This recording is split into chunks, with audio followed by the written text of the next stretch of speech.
नमस्कार। आप सभी का BSc second year differential equation की क्लास में स्वागत। आज हम न्यूमेरिकल प्रॉब्लम सॉल्व करेंगे। ऐसे डिफरेंशियल इक्वेशन जिनकी राइट हैंड साइड यानी कि क्यू इक्वल टू ज़ीरो नहीं है। तो सबसे पहले मैं एक क्वेश्चन लेता हूँ कि d2y with respect to dx2 plus 9y is equal to sec 3x।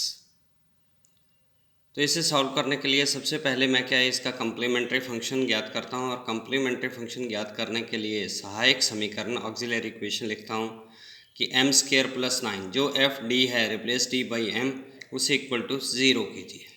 तो यहाँ से m के वैल्यूज़ क्या आ गई प्लस माइनस 3 आयोटा यानी कि दोनों रूट्स कम्प्लेक्स आ गए 0 प्लस 3 आयोटा और 0 माइनस 3 आयोटा।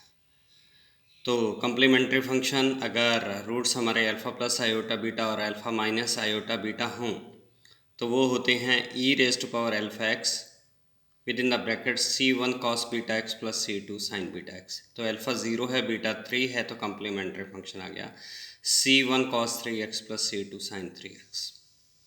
पर्टिकुलर इंटेग्रल क्या होगा 1 अपॉन एफ डी कितना डी स्क्र प्लस 9 तो 1 upon D square plus 9 into right hand side Q.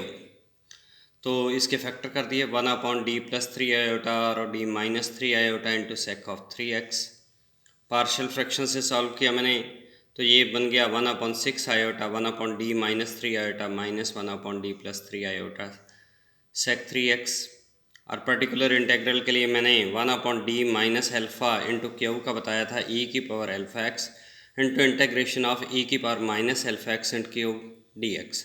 तो यहाँ पर 1 upon 6 iota as it is 1 upon D minus 3 iota sec 3x का क्या बन जाएगा एल्फ़ा 3 है तो ई की power 3 iota x into integration of जो ई की पावर एल्फ़ा एक्स बाहर है तो अंदर ई की पावर माइनस एल्फ़ा एक्स यानी कि ई की power minus 3 iota x sec 3x D x minus अब 1 अपॉन डी प्लस 3 आयोटा है तो इसमें अल्फ़ा कितना माइनस 3 आयोटा तो ये हो गया ई की power minus 3 iota x integration of अब बाहर ई की पावर माइनस एल्फ़ा एक्स था तो अंदर ई की पावर एल्फ़ा एक्स यानी कि 3 iota x sec 3x D x.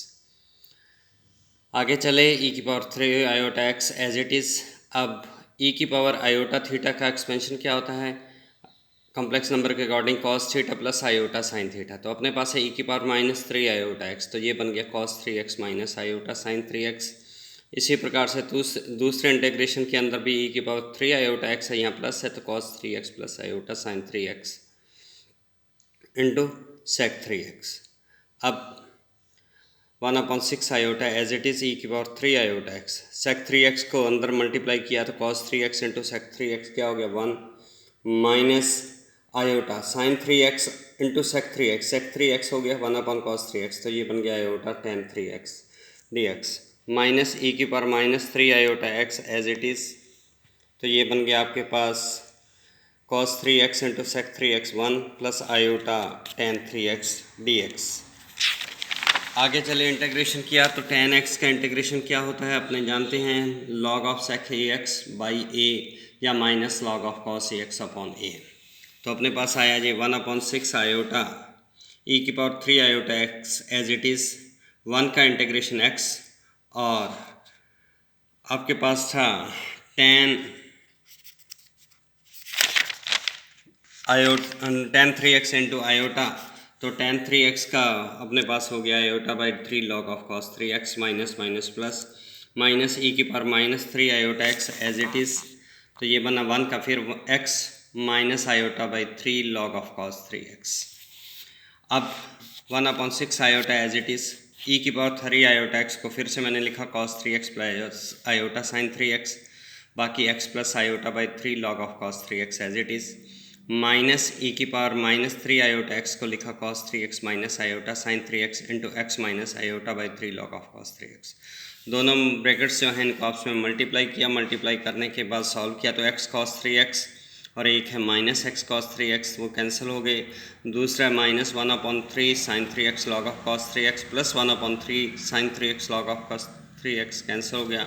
तो आपके पास आया 1/6 iota 2 iota x sine 3x plus 2 iota by 3 cos 3x log of cos 3x। तो ये बन गया particular integral x by 3 sine 3x plus 1/9 cos 3x log of cos 3x।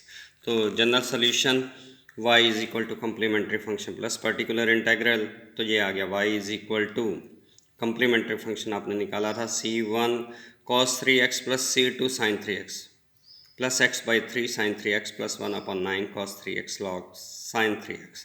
तो जो चीज़ पर्टिकुलर कम्प्लीमेंट्री फंक्शन में आएगी एग्जैक्टली वो same नहीं आएगी, उससे आगे आएगी। जैसे sin 3x आया था, साथ में कांस्टेंट था, तो यहाँ पर अकेला 1/3 sin 3x नहीं आ सकता था या 1/3 cos 3x नहीं आ सकता था। अगर कम्प्लीमेंट्री फंक्शन में जो चीज़ आई पर्टिकुलर इंटेग्रल में उससे आगे वाली टर्म, अगर वहाँ पर कांस्टेंट इंटू sin 3x है तो यहाँ पर क्या आया, any function of x into sine 3x। अगर वहाँ पर x वाली टर्म भी आई होती तो यहाँ पर x स्क्वायर से शुरू होता। तो इस तरीके से ये चेक करने का तरीका है। तो y is equal to c1 cos 3x plus c2 sin 3x plus x by 3 sin 3x plus 1/9 cos 3x log of sin 3x। तो बहुत ही अच्छा क्वेश्चन है। जैसे एक क्वेश्चन और देखिए, अपने पास है d² plus 1y is equal to cos x। तो इसका भी मैंने ऑक्सिलरी इक्वेशन लिखी, m² plus 1 is equal to 0, m is equal to plus minus iota, तो 0 प्लस आयोटा और 0 माइनस आयोटा। कंप्लीमेंट्री फंक्शन आ गया c1 cos x plus c2 sin x। Particular integral 1/d² plus 1 cos x 1/d plus iota d minus iota cos x। Partial fraction से अलग अलग कर दिया, cos x को अंदर ले गए। अब अपने पास cos x को आप दो तरीके से कर सकते हैं। एक तो क्या है, cos x की वैल्यू e की power iota x plus e की power minus iota x by 2, या फिर मैंने यहाँ पर किया कि e की पावर आयोटा x की एक्सपेंशन क्या होती है, cos x plus iota sign x। तो cos x क्या होता है, रियल पार्ट ऑफ e की पावर आयोटा x। तो मैंने लिखा 1/2 आयोटा, और cos x को रियल पार्ट ऑफ e की पावर आयोटा x लिख सकते हैं, तो रियल पार्ट मैंने बाहर ही लिखा है, तो 1/d माइनस आयोटा e की power iota x minus 1/d minus of minus iota e की पावर आयोटा x।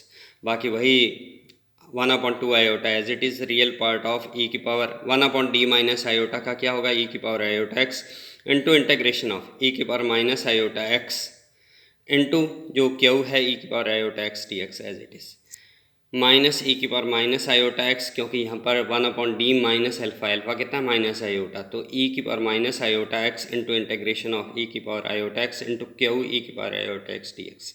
अब हमने इंटेग्रेशन कर दिया। इंटेग्रेशन करने के बाद 1/2 iota real part of x e की power iota x minus e की power minus iota x by 2 iota.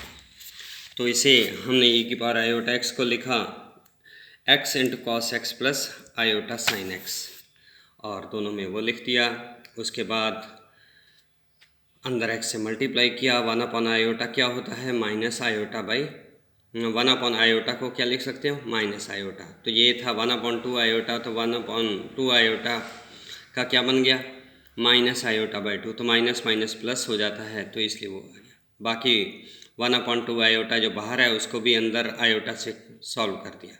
तो सॉल्व करने के बाद आ गया आपके पास 1/2 real part of minus x iota cos x plus x sine x plus cos x by 2 plus iota by 2 sine x. अब हमें सिर्फ रियल पार्ट लिखना है। रियल पार्ट मीन्स वो टर्म्स जो आयोटा के बिने हैं, तो वो क्या बन गई 1/2। तो x iota cos x real part नहीं है। दूसरा रियल पार्ट क्या है, x sine x plus cos x by 2। तो general solution complementary function plus particular integral. तो इस तरीके से अपने इसको सॉल्व कर सकते हैं।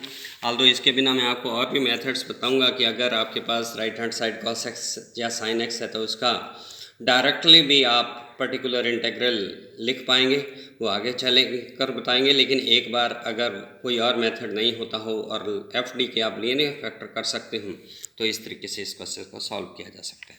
ये मैं बार बार कह रहा हूँ, एक ही क्वेश्चन के डिफरेंट आंसर पॉसिबल हो सकते हैं। हो सकता है कि मैं किसी और मेथड से करें, दूसरे वाला दूसरे मेथड से करे, क्वेश्चन आंसर सेम भी आ सकता है, डिफरेंट भी हो सकता है। तो इसी के साथ आगे हम कुछ special forms of particular integral करेंगे। तो जय हिंद, जय भारत।